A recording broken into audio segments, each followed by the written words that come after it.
So welcome to this episode of Menopause Conversations. My name is Amantha King. I'm a workplace menopause consultant and executive performance coach, and I'm delighted to have my wonderful guest, Karen Newby. Hi, Karen. How are you? Hi, Amantha. Lovely to be here talking to you today. I know. I've had the pleasure of actually meeting Karen in real life, giving her a hug because she's an amazing person. She's the author of this book. How beautiful is this? I can honestly say to you, this is one of the most summed books I have because it is just a stunning, such a usable book. And the amount of people I recommend it to in my coaching work, it should be flying off the shelves for you, Karen. But let me tell you a little bit about Karen because she's a registered nutritionist. She's got over 10 years clinical experience and she holds a BSc in Nutritional Medicine, which she'll tell us more about. And she's registered with BANT and CNHC. She's got a specialist menopause clinic. Now, this is the bit that's really interesting. And she hosts regular retreats, workshops, corporate talks, you name it, she does it. And she does it brilliantly because she really brings the topic of nutrition to life. So what I wanted to do today was to invite Karen because she's helped countless women along the way. That midlife vitality that so often we think is going to pass us by. Karen is an expert at helping you reclaim that. She's very much a complementary practitioner. She works with people who are taking HRT, but her approach is very practical. And it really is. I've been to one of these retreats and I honestly, Karen's got something to tell you about at the end because she's got some spaces left for one of her October retreats. But do you know what? You'd be a fool to miss it. I went on one and it was an absolute assault in all the best way on my senses. It was she picks beautiful venues. The food is fantastic, plant-based. If you ever thought plant-based food was boring, you haven't been on a Karen Newby retreat. So you need to go. So welcome, Karen. Lovely to have you here. Yeah, lovely to speak to you. And I would say I'm not actually vegan myself, but I do think we could be more vegan, definitely. Yeah, and it is. I mean, I had a pudding. It was a chia seed pudding, which was with coconut. I'm still talking about it, Karen. It was just so beautiful. So Karen is the author of the Natural Menopause Method. And honestly, this is on my book list in my corporate work. So this is right up there because not everybody wants to do things through HRT. You know, actually we should eat for health, and actually if we don't know how to do that, having a book as a starting point or going on a retreat can be really, really useful. So Karen, tell us a little bit about you. How did you find yourself in the world of nutrition? Well, I used to live in Asia, and I was spending some time actually. I spent a few weeks in India shadowing a Ayurvedic doctor, and I was just blown away by how this kind of ancient system of healthcare, 5,000 years old, where patients would be getting prescribed dietary interventions as well as cleansing processes, herbs, even yoga asana, as part of the prescription. And it really made me think, oh my goodness, we think we're so far ahead in the West, which, modern medicine is amazing. But we've kind of forgotten these kind of ancient practices whereby food and lifestyle shifts can make a huge difference as well. And I then started doing my distance learning degree, a Bachelor of Science in Nutritional Medicine when I was living overseas. And it was wonderful because I was, my background is in advertising. So I was able to move away from the joys of the advertising industry, although it was a lot of fun. But to, be working with predominantly, midlife women, helping us build vitality for the next section of our lives. And I am very much a complementary practitioner, not an alternative one. So a lot of my patients are on HRT. I'm personally not on HRT, but, I do think that HRT can be a real lifeline for us, especially because we are dealing with such huge life loads versus our mothers. My mom had 23. That's so different. true. I put a post out today about sort of childhood trauma and the traumas we're carrying around, that allostatic load that they talk about, which is, we're just carrying so much stress. We probably don't even realize it. No. Absolutely. I agree. I think, a lot of us, and stress affects us all in such different ways. And I think we do just adapt to it, rightly or wrongly. But when my mother went through menopause, I had left home, I'd left university. Whereas for a lot of us, we're going through this huge psychological and physical change with young children in the house or teenagers in the house. And the other massive difference is that we're at the top of our careers as well, and we're all working full time, which, you know, my mother was working, but she, you know, a mortgage was based on one salary in the 60s. You know, I don't think my mother could actually get us a mortgage being married. You know, bonkers really when you think about the 60s, how far we've come, but you know, we still have a long way to go. Definitely. And one other thing that I haven't mentioned about you is actually you're very good at calling things out, aren't you? Having had a career in advertising, you know, Yeah. you do love to go round and sort of highlight messages we've been given that aren't very helpful, and actually bordering on misleading. And that's really important too at this time in our life, isn't it? Because we're quite vulnerable to, as menopauses and midlives. We're sort of bombarded with all these messages. Talk to us a little bit about the messaging. You know, I mean, how can we navigate our way through all this messaging at this midlife point? Yeah, well, as I say, you know, my background is in advertising, and advertising works. That's the thing. And food marketing, it works. It's very, very powerful. So my biggest bit of advice is that whenever you're going shopping, you know, if you need glasses, you know, I have to wear mine all the time now. I've given in. That if you know, put your glasses on and read the back of labels. Because that then breaks through the kind of advertising jargon. Even when you're buying things like supplements, don't just look at the nutrient information, look at the actual ingredients.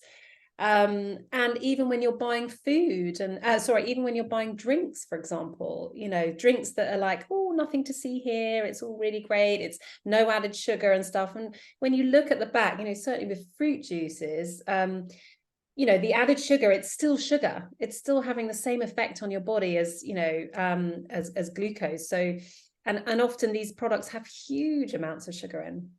Yeah, So it's fascinating because I'm like you. You can see beyond the whole pastel shading and the neutral tones to go, this is not good for me. What are you trying to tell me? I'm not stupid.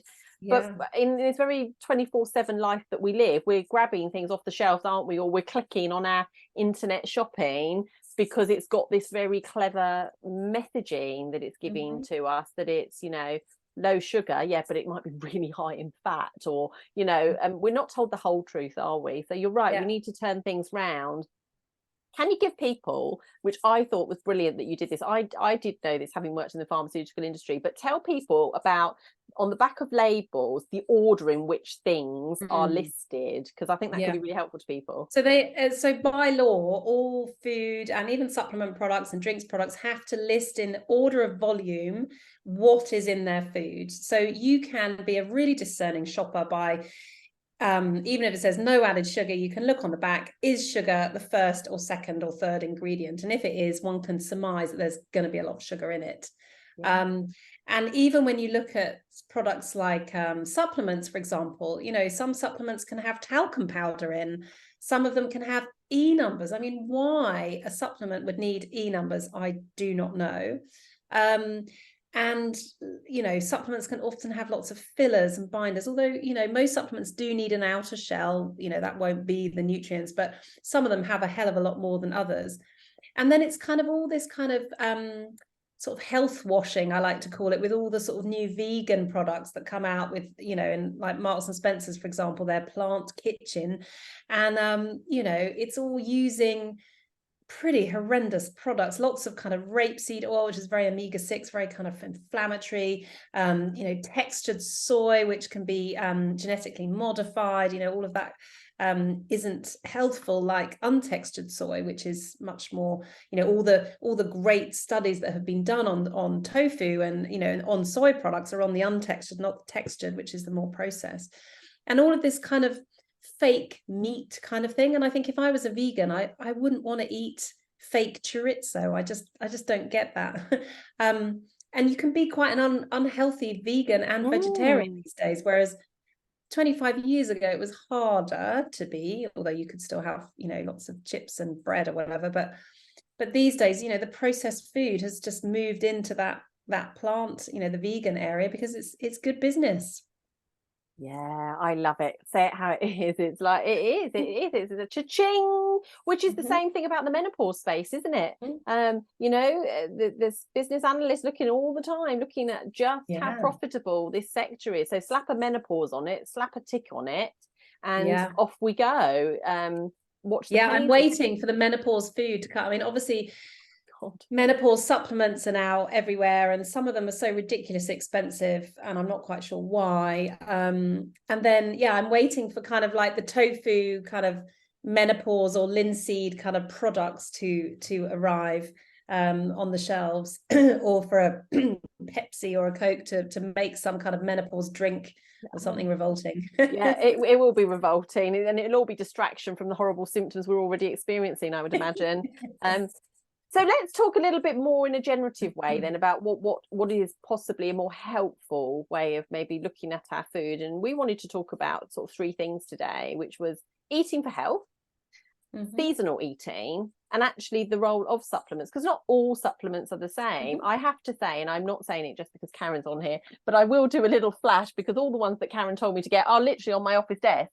But you know, not all supplements are the same. And in fact, actually, Karen goes to great length in her book to talk about supplements, which she herself has, you know, taken a great interest in. She's researched those, she's looked at those, and they're all in here under different sections. So, but let's start at the beginning. What is eating for health, Karen?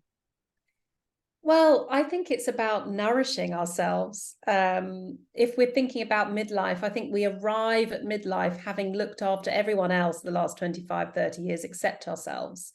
So for me, nourishment is everything that's going in here, and being mindful of what we're eating, however overwhelmed we are. And it's about putting yourself further up that to-do list. And from my perspective, from a nutritionist perspective, it's about nourishing yourselves with nutrient-dense foods for the, you know, in the broadest sense, because I think we all have a lot of energy dense foods because we're so exhausted. We're reaching for our carbs and our caffeine and, you know, sugars, etc. But we're not getting enough nutrient dense foods, or we are at the end of the day. You know, none of my clients have bad diets. None of them are eating, you know, loads of fried food or processed food or even takeouts. But their food is just a little bit sort of sad. I like to sort of say about the sad sandwich.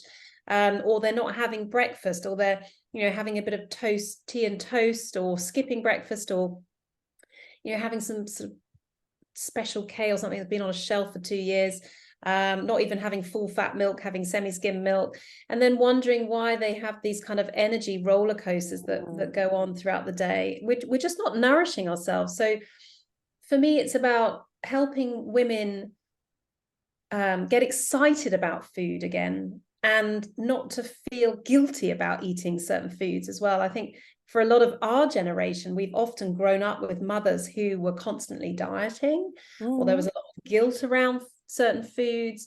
You know, I'm very much about food as celebration. You know, I'm a foodie. I love food. I think about food all the time.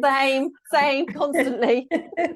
But I'm thinking about, you know, I'm thinking about food. I actually actively want to spend time cooking food that is going to make me feel good.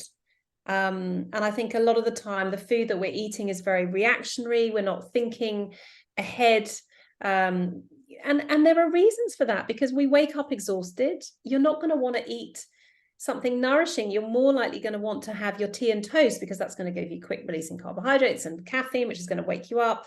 And then we get this dip mid-morning, then we're getting more kind of, we're having our 11s, then we'll have lunch on the run, or a, you know, as I say, sad sandwich that isn't going to fuel us. Then we'll get that 3 o'clock slump, and then we'll start snacking. We have that devil may care, or let's just eat anything, because we haven't fueled ourselves all day. And then we're not so hungry for an earlier evening meal, so we eat later. Then we wake up because we've actually had some nourishing food, like our, you know, meat and 2 veg. If everyone just had that, or a roast every day, we wouldn't have the health problems that we do now. And then you wake up not feeling hungry, and then the sort of the cycle continues. So it is about breaking. Sounds thoroughly depressing, doesn't it? And yet how many of us are actually living our lives like that, literally bouncing from one of those points? I've got to ask, describe to me a sad sandwich, just so I know to recognize it. What is a sad sandwich? Well, it's just a sandwich, you know, like a cheese and ham sandwich, or, you know, even a sort of a tuna sandwich or something. That's the bread will give you your carbs, but it doesn't give you any nutrients, doesn't give you any spark plugs, which I want to sort of fill, you know, optimize our kind of nutrients, which is your vitamins, your minerals, your good fats. So to have like even a tin of sardines or half a tin of sardines with some you know, some hummus and some leaves, some falafel, some olives, you know, having lots of mix and match lunches, leftovers for lunch. You know, I used to live in Asia, and I loved how you would eat the same thing for breakfast, lunch, and dinner. And we used to do that. We used to have a savory breakfast. Whereas now everything is just so sweet. So for me, it is about eating as the path of the sun, taking time to eat. So 15 minutes is 1% of your 24-hour day, 1%. And that's all it takes to enjoy a nutrient-rich breakfast.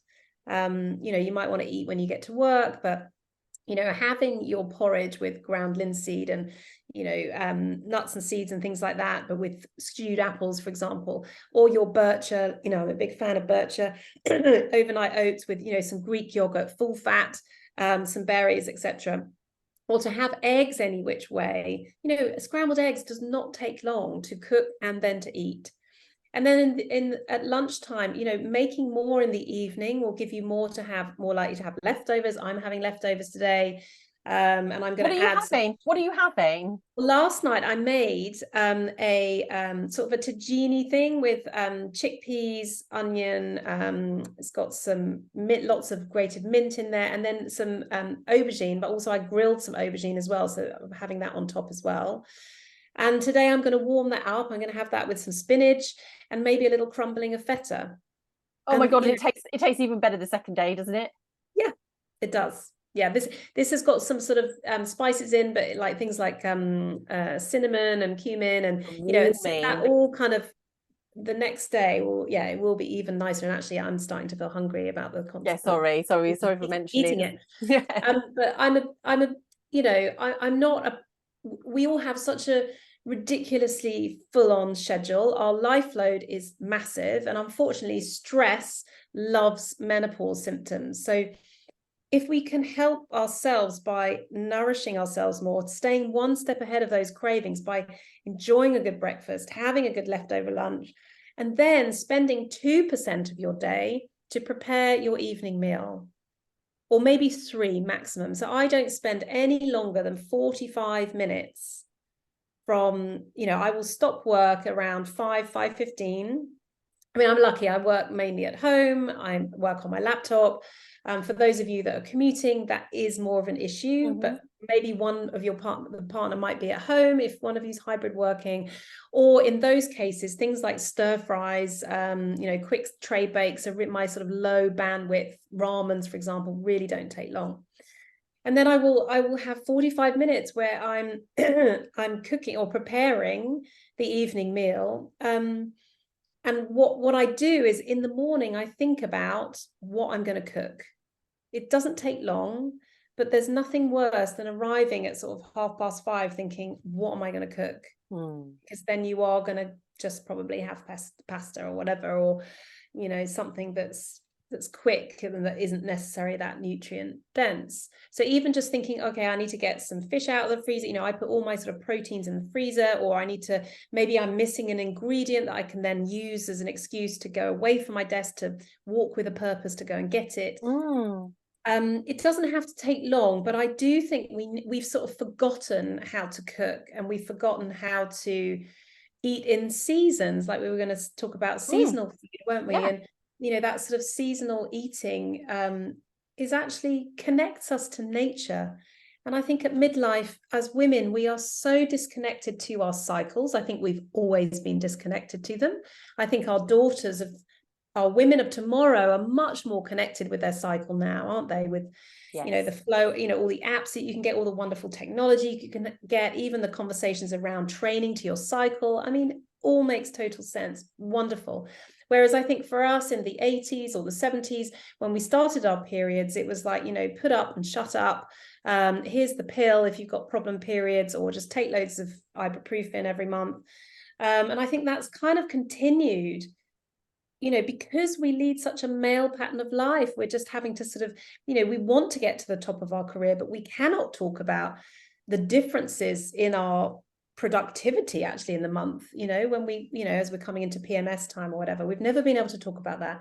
And now midlife, it's like, well, now we can't talk about that, although that is changing, thank goodness. Yes. Because, you know, I do see it as a women's rights issue, isn't it? The menopause. It's huge. I think it's a gateway to so many conversations, isn't it? And narratives that we definitely need to challenge. I think the menopause conversation is the tip of the iceberg, quite honestly, because you can't talk about menopause without talking about menstrual health. You can't talk about it without talking about mental health, because it's like that octopus. It touches on all these other big topics. So I think you're right. We've got a lot of work to do, but actually in doing a lot of that work, we need to understand how we can help ourselves. I do really believe that. And I think how we nourish ourselves, how we sleep, how we exercise, all the things you talked about are so important. One thing I was going to say, which I dusted off at the weekend, the old slow cooker. Brilliant. And one thing that's helped me, I'm a busy, you know, person. I have a family. I've got a teenager. I know you've got young people in your house too.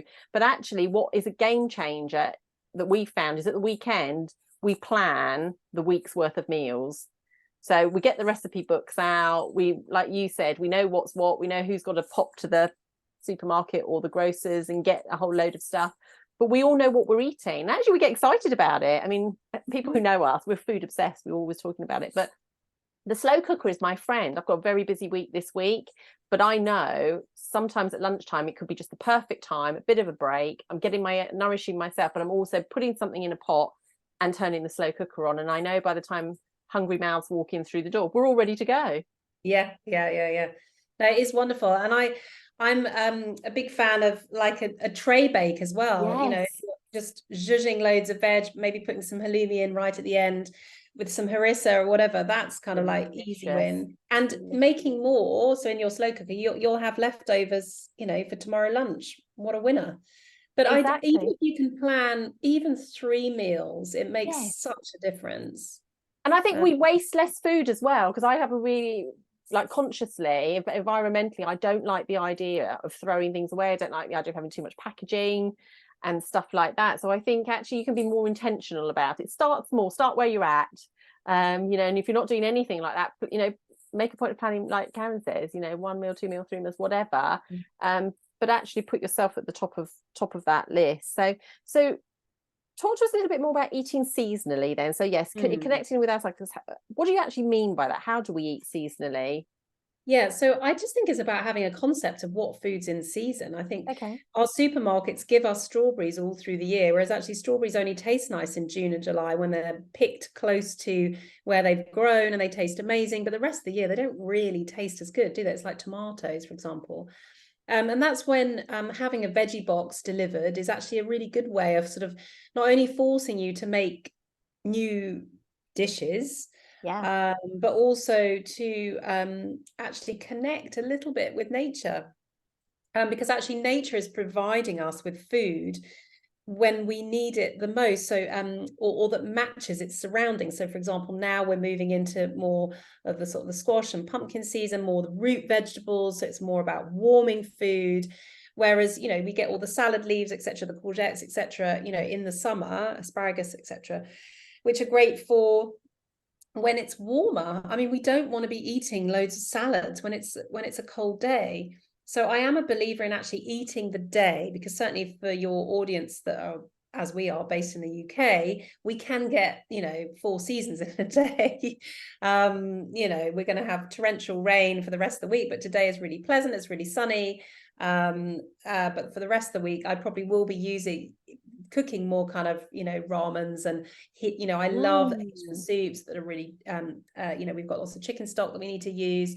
You know, they're really, really easy ways. You know, you just need a pack of shiitake mushrooms, some miso paste, and maybe that's a great way of increasing things like tofu, is eating more Asian food, because, you know, tofu is a phytoestrogen. It's really helpful for any of us at menopause, because phytoestrogens help to support us when our estrogen dips, but also it can block more kind of aggressive forms of estrogen. So it's very protective.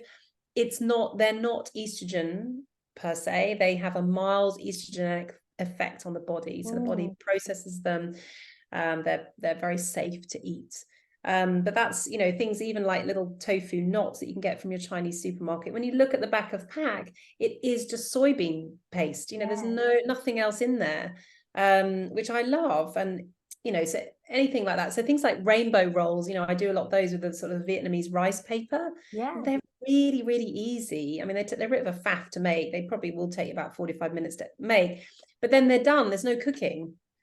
So it's just stuff like that I get really excited about what I'm going to eat, which makes me want to cook it, because I don't want to not feel that joy post eating, because I am a believer, that food is love and food is community, and celebrate food. There's a great bit of research done when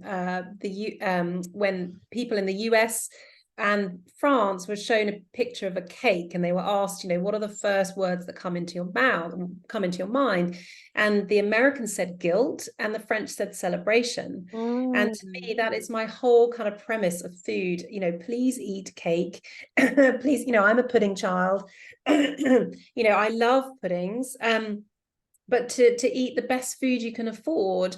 And I think for so many of us, we're so sort of passive almost into what we're eating. We often eat in front of a screen. We're not even conscious of having lunch. Whereas for me, it is about being mindful and taking time to look at your food, to smell your food, to chew your food. How many of us just inhale our food and then we're digestion starts in your mouth. So but back to eating seasonally, it will save you more money. It saves you money. The food tastes better because it's been picked closer to where you are consuming it. Hasn't been on an airplane or anything like that. It's sustainable. Actually, if you get food from a greengrocer, it's actually cheaper, and it isn't all that horrendous plastic packaging that you get in all the supermarkets. It just drives me mad. And things like root vegetables at this time of year, they last a long time, and they're really, they're not expensive, and especially versus meat or versus fish. If you make a squash curry, a coconut curry or something like that, that's so much cheaper than buying chicken, for example, or even fish is really expensive, so it can save you money too.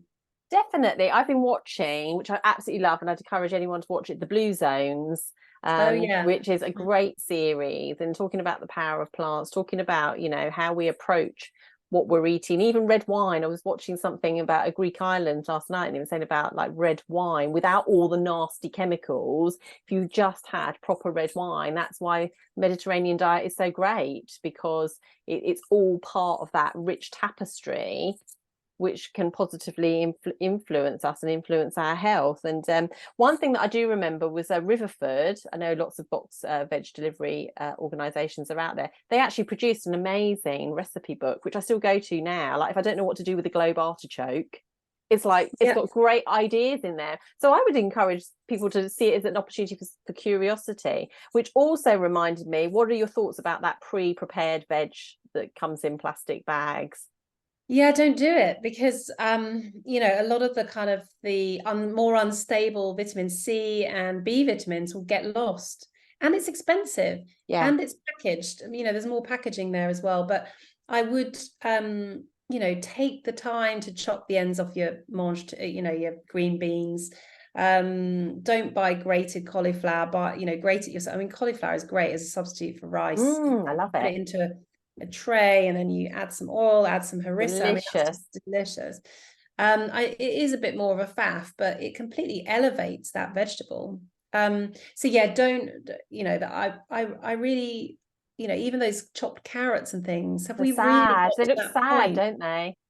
Have we got to that point in our society where we can't chop a carrot or chop a few carrots? I think it basically feeds into the world that we live in, which is turbocharged, which everything has to be immediate. And that now translates into our food. And, our bodies haven't changed in 20,000 years. and it's struggling. And I think that's why women suffer so much more this now than we did, than our mothers did, because we're so amazingly stressed. Yeah, exactly. And that's when we do sessions, we talk about managing your stress first, because actually that gives you some leeway, gives you a bigger window of opportunity. Because if you can manage your stress, your body may actually rally and make its own HRT again. It might bump up your supplies and your reserves, but what we know is stress will just pull the rug out of that completely, because it's either stress hormones or sex hormones, isn't it? We can't be doing both well. So that brings us naturally on to part 3 then, which is, okay, there's still going to be some people who go, lovely idea, Karen, yeah, great, you've got your slow cooker out, Amantha, but I just don't have the time or the wherewithal. So let's talk about, and the next bit of supplements doesn't have to be, if you can't do part 1 and 2, do supplements. Actually, it all blends together, doesn't it? Yeah, talk to us about supplements. Yeah, supplements should only be, as it's always food first. Supplements are not going to be instead of food, because food is information. Food is, it's more than fuel, it's information, and the body knows how to read it much more than supplements. And the body takes what it needs from food, so you don't need to worry about, have I got too much, have I been eating too much oily fish, with too much omega-3, whereas supplements, you do need to think about that, or how much zinc you're getting from your multi. Whereas if you eat loads of oysters and prawns and stuff, the body just takes what zinc it needs. So and as the saying goes, there's no such thing as a vitamin C tree. But saying that, supplements, in my opinion, are very helpful, because, as I say, our body is dealing with huge amounts of stress, but it is very old. It's 20,000 years old. So there's a massive disconnect there. And also, because we're so stressed, we need more nutrients. The adrenal glands, these little glands that sit on top of the kidneys that kick out our cortisol, adrenaline, and noradrenaline, they're also our kind of ovary backups, because they kick out a weaker form of estrogen and progesterone, and all our androgens as well. It needs, every time we get a stress event, it needs vitamin C, and it needs B vitamins, especially B5 and B6, in order to put together, if you like, a stress response. So the more stressed you are, the more you are draining these nutrients, especially, and magnesium as well. And vitamin C, for example, we don't store. We just, we're not very good at storing vitamin C. So we need that daily. So if you are someone that is incredibly stressed out, has got a huge life load, and you're not getting enough nutrients, not enough, citrus and parsley and greens in your diet, you will not be getting enough vitamin C. So that's why vitamin C, if I know I've got a really big week ahead, I will take a vitamin C supplement just to help myself. And the same goes for, just having a baseline multi. So minerals, for example, can often be depleted now in our soils. I mean, yes. I don't buy organic, I don't, my vegetables are not organic. I buy organic dairy, and I try when I can to buy organic meats, but it's expensive. So for me, I would rather people eat more vegetables, regardless of if they're organic or not, because just make sure you're washing them, because I need everyone to be eating at least half their plate veg twice a day in order to get those nutrients. But if the soil is depleted, and that's when organic farming, you are supporting better soil. That some people say there's only 100 harvests left, which is scary. Anyway, that nutrient depletion, that mineral depletion, then if you've got a multi, that you're getting a baseline kind of overview of all those nutrients, of minerals and vitamins, that will just help support you a little bit more.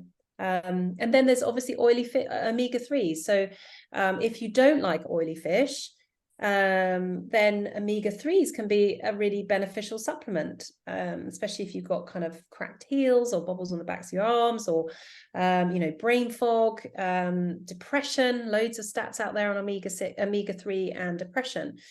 So that can be really helpful for people to take as a supplement. There's also non-fish omega-3 supplements out from algae now. So that's also something for sustainability reasons as well. And then also coming on to things like digestive support. So supplementation there can be really useful to help break catch-22s. So if our stomach acid is really low, for example, we're not going to be absorbing very well the sort of the raw ingredients to make our own stomach acid. So, you know, digestive enzymes can really help support us as well. And then probiotics. So if you've had lots of antibiotics, then probiotics can really help support the beneficial bacteria in our gut. And also if you're, you know, 2/3 of our immune system is in the gut. So whenever I feel a bit low par, I will below par, I will take a probiotic to help support my immune system there, because, you know, that's the reason why there's so much of our immune system is in the gut, is because it's one of the biggest barriers against the outside world still, even though it's inside the body. So yeah, I do think there is a place, and certainly with children. If you've got really fussy eaters, you know, children's multis, children's omega-3, really useful for children with, you know, neurodiversity, you know, neurodivergent children. So I do think there is a place, but, you know, to see them as an adjunct to a nutrient-dense diet, except if you've got fussy children, and they can really help. Yeah, no, it's amazing. And the more I look at it, the more, you know, interested and fascinated I am by it. And it's, I suppose the challenge and the difficulty for people is we're bombarded. You know, you only have to go into your high street chemist, Boots, Superdrug. I mean, they've got whole aisles dedicated.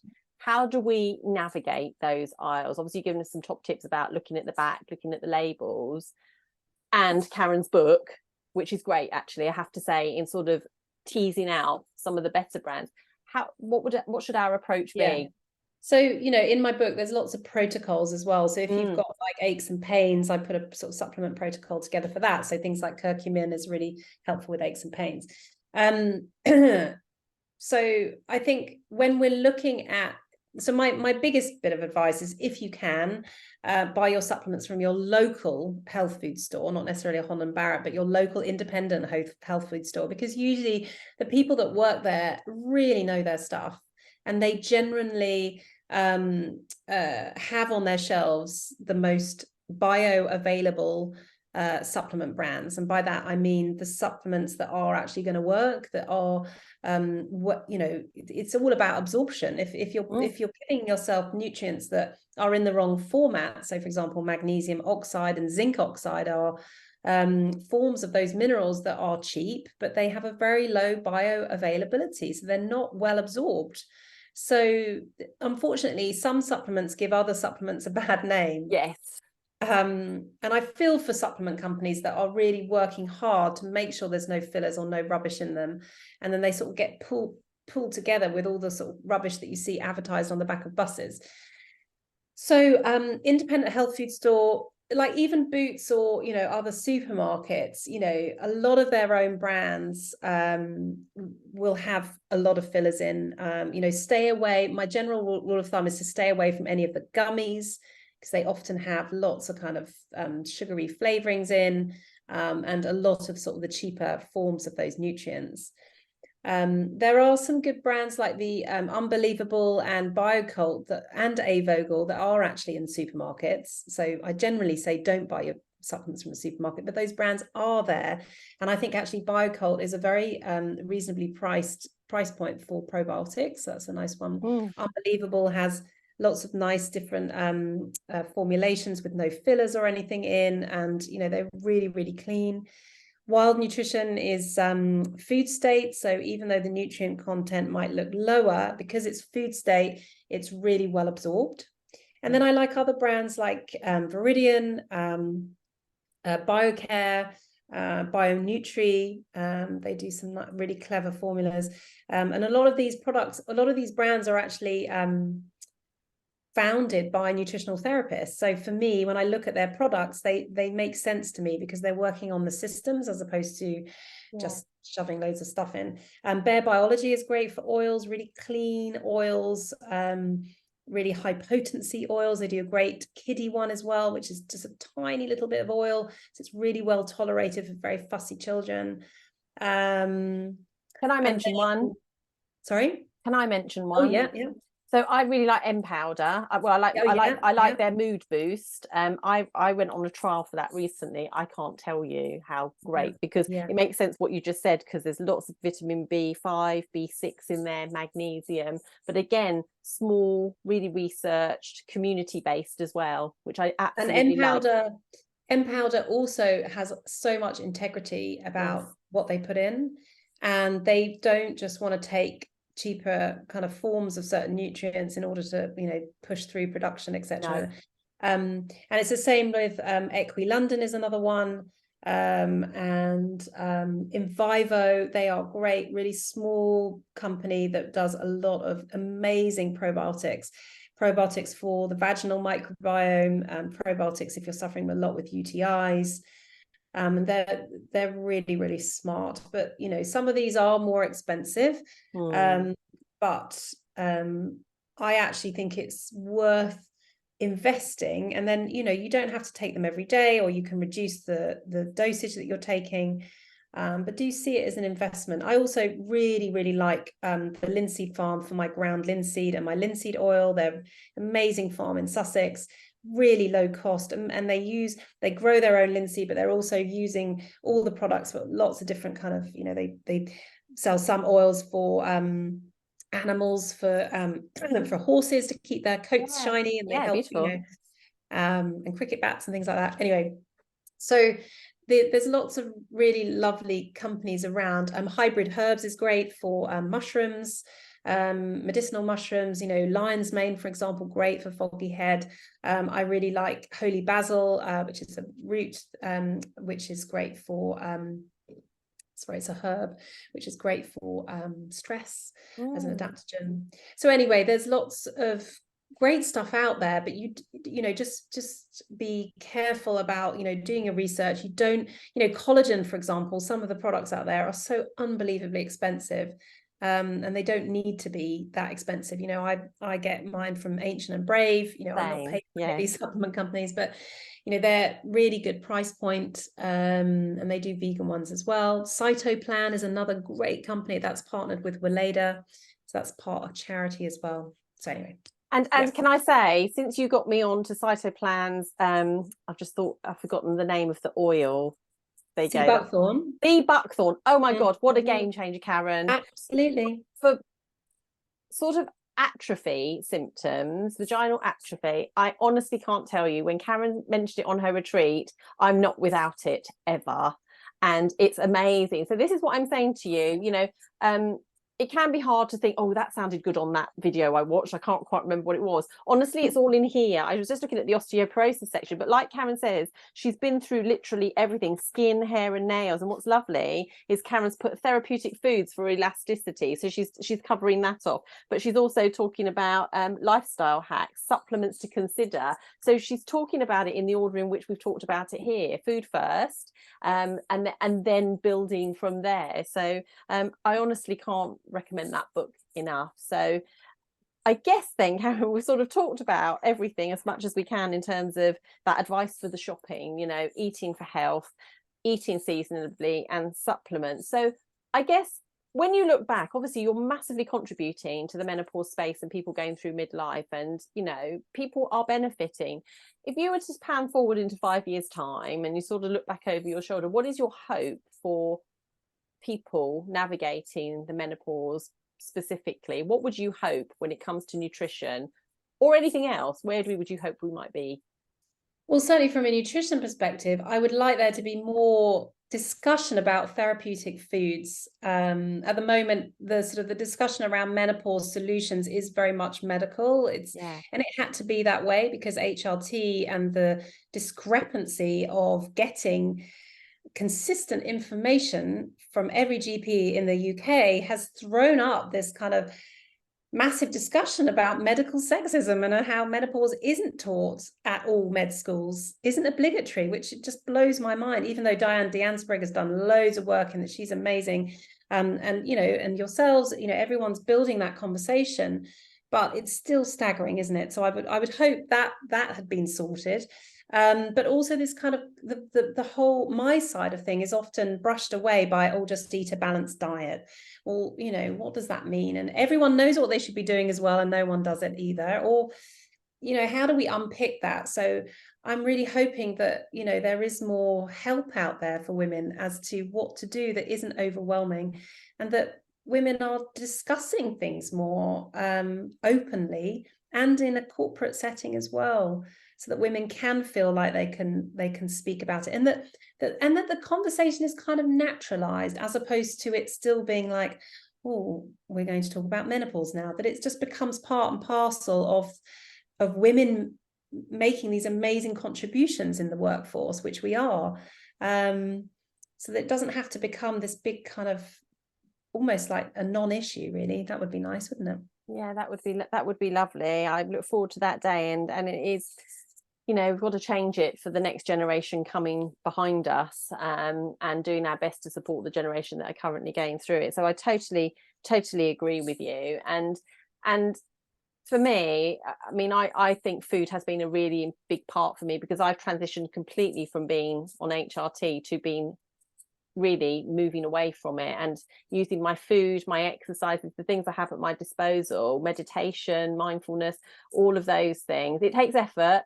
I don't want anyone to think it just falls into place like that. Yeah. It doesn't. It takes a lot of effort. But I think when you go on things like retreats, you're amongst people, you realize you're not on your own. And when I came to your retreat, I just really enjoyed it so much. And the rich conversations that happen around the table whilst you're eating, it reminds us that, like Karen says, you know, food is love, food is connection, and the more that we can do that, the more powerful it will become. So Karen, you've got something coming up in October, haven't you, that when we talk about retreats, maybe people might be interested? Yeah, I have a retreat for anyone that's living in Manchester or the surrounding areas. I've got women coming from Leeds and Sheffield for it. Yeah, I'm going to be in Manchester for the first time. I can't believe I've never been to this amazing city, and I love so much about what's come out of Manchester. You know, I used to be a massive Corrie fan, and the music, etc. So I'm there on the 19th of October. Okay. And then I have my final Brighton retreat in November, on the 17th of November. So final one for 2023. And can I just tell you, Karen she just finds the most amazing, stunning venues, and you feel comfortable, you feel connected. She's a very warm person. She'll give you a lovely greeting when you come in, and you do feel very much part of the conversation.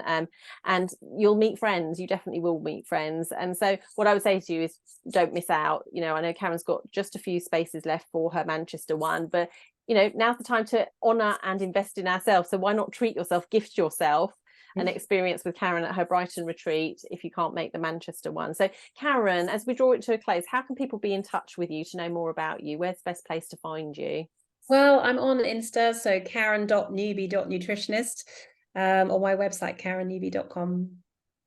Yeah, brilliant. And you're on Instagram, and honestly, And actually I am on Facebook as well with the same handle, karen.newby.nutritionist. Yeah.